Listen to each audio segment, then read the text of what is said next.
वालेकुम। कैसे हैं आप सब? उम्मीद करता हूँ आप सब खैरियत से होंगे। अगर आप मेरे इस चैनल पर नए हैं तो काइंडली सब्सक्राइब करें, और अगर कहानी अच्छी लगे तो कमेंट्स में ज़रूर बताइएगा। आज की कहानी हमारे साथ शेयर की है सना ने, जो कि एक हॉन्टेड स्कूल के बारे में है। तो चलिए देर ना करते हुए सना की ज़बानी ये कहानी सुनते हैं। ये वाक़या मेरे साथ 1 साल पहले पेश आया, जब मेरे स्कूल के फाइनल एग्ज़ाम होने वाले थे और मेरी बहुत सी तैयारी अभी बाकी रहती थी। वैसे तो हमारे स्कूल की लाइब्रेरी 5 बजे तक बंद हो जाती थी, मगर एग्ज़ाम्स करीब होने की वजह से स्कूल वालों ने ये फैसिलिटी प्रोवाइड की थी कि लाइब्रेरी रात 11 बजे तक ओपन रहे, ताकि स्टूडेंट्स अगर जाएं तो देर तक लाइब्रेरी में रुककर अपनी तैयारी एग्ज़ाम की अच्छी तरह कर सकें। मेरा घर स्कूल से ज़्यादा दूर न था, तो घर में तैयारी करने की बजाय मैं ये प्रेफर करती थी कि सुकून से लाइब्रेरी के पुरसकून माहौल में बैठकर एग्ज़ाम्स की तैयारी करूं। उस दिन 6 बजे मैं घर से वॉक करके एग्ज़ाम्स की तैयारी करने के लिए लाइब्रेरी पहुंची। पढ़ाई करते करते मुझे बिल्कुल भी अंदाज़ा न हुआ कि कब रात के 10 बज गए। मैं इतना लेट लाइब्रेरी में कभी नहीं रुकी थी। ज़्यादा से ज़्यादा 8 बजे तक मैं वॉक करके घर पर चली जाया करती थी। 8 बजे तक भी कुछ स्टूडेंट्स लाइब्रेरी में होते थे, पर 10 बजे तो वहाँ बिल्कुल सन्नाटा था। मेरा बस कुछ 10-15 मिनट का काम ही बाकी रहता था, तो मैंने सोचा कि बस ये जल्दी से ख़त्म कर लूँ और फिर घर के लिए निकलूँगी।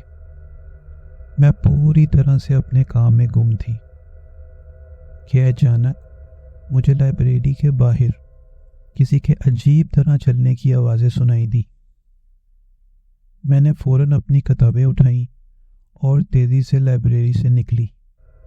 हमारे स्कूल की लाइब्रेरी के बाहर एक लंबा सा कॉरिडोर है, जिससे गुजर के राइट साइड पे मुड़े तो स्कूल का गेट आता है।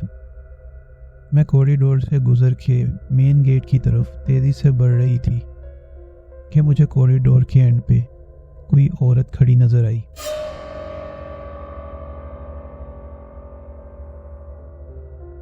वो जो कोई भी थी, लेकिन जैसे जैसे मैं उसके करीब बढ़ रही थी मुझे एक अजीब सी डिस्कम्फर्ट फील हो रही थी, इस हद तक कि मैंने घबराहट में आवाज़ दे के पूछा, कौन है वहाँ?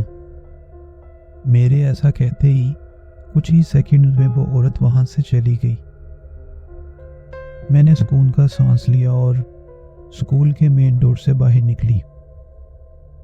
थकन और भूख से मैं ठीक से वॉक भी नहीं कर पा रही थी, लेकिन मैंने नोटिस किया कि स्ट्रीट बिल्कुल खाली थी, जो कि काफ़ी अजीब बात थी, क्योंकि वो स्ट्रीट हमेशा काफ़ी बिजी होती है और देर रात में भी लोग वहाँ वॉक करते नज़र आते हैं।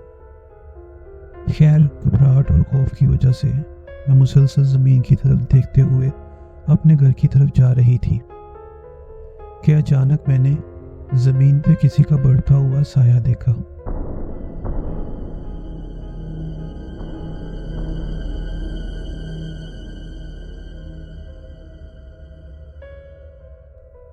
हालांकि उस वक्त मेरे इर्द गिर्द कोई नहीं था।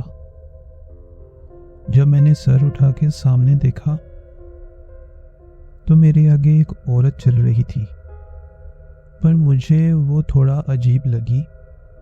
ऐसा लग रहा था कि वो माजूर है और बहुत ही मुश्किल से लंगड़ा लंगड़ा के चल रही है, और वो इतना आहिस्ता चल रही थी कि थोड़ी ही देर में मैं उसके करीब पहुंच गई।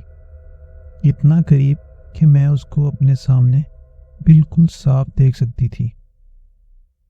उसने मैले से कपड़े पहने हुए थे और ऐसा लग रहा था कि जैसे उसके हाथ और पाँव मुड़े हुए हैं, और तो और उसके बाल भी पूरी तरह बिखरे हुए थे। मुझे वो सब इतना अजीब लगा कि मेरे कदम वहीं रुक गए। मेरी गट फीलिंग बार बार मुझे यही कह रही थी कि मुझे इस औरत के और करीब नहीं जाना चाहिए और ना ही मुझे उसे क्रॉस करके आगे बढ़ने की हिम्मत थी। मेरी बेटी कहाँ है? मेरा जिस्म उस वक्त जैसे फ्रीज हो गया था। उस वक्त खौफ से ना तो मेरे मुंह से कोई आवाज़ निकल पा रही थी और ना ही मैं अपनी जगह से हिल पा रही थी। मेरा जहन बिल्कुल सुन्न था। मुझे समझ नहीं आ रहा था कि मैं उसके सवाल का क्या जवाब दूं। मैंने डर के मारे उस औरत को उंगली से दूर इशारा कर दिया। मैं बस चाहती थी कि वो वहां से चली जाए। फिर वो लंगड़ाती लंगड़ाती उस तरफ चली गई जिस तरफ मैंने इशारा किया था और अंधेरे में इतना दूर निकल गई कि मेरी नज़रों से ओझल हो गई। मुझे ये खौफ खाई जा रहा था कि कहीं वो औरत दोबारा मेरे सामने ना आ जाए, इसलिए मैं तेज तेज घर की तरफ दौड़ना शुरू हो गई।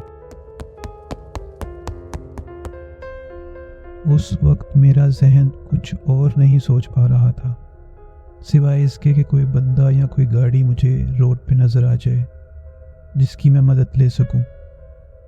और फिर उसी लम्हे मुझे उस औरत के दूर से चीखने की आवाज आई।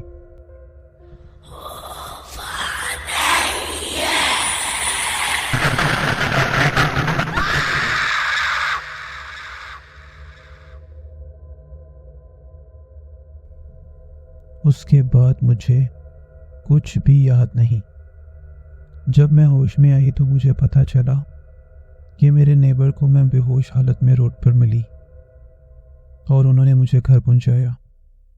मुझे हमारे नेबर से पता चला 1998 में समीना नामी एक औरत ने एक अपार्टमेंट बिल्डिंग से कूद के अपनी जान ले ली।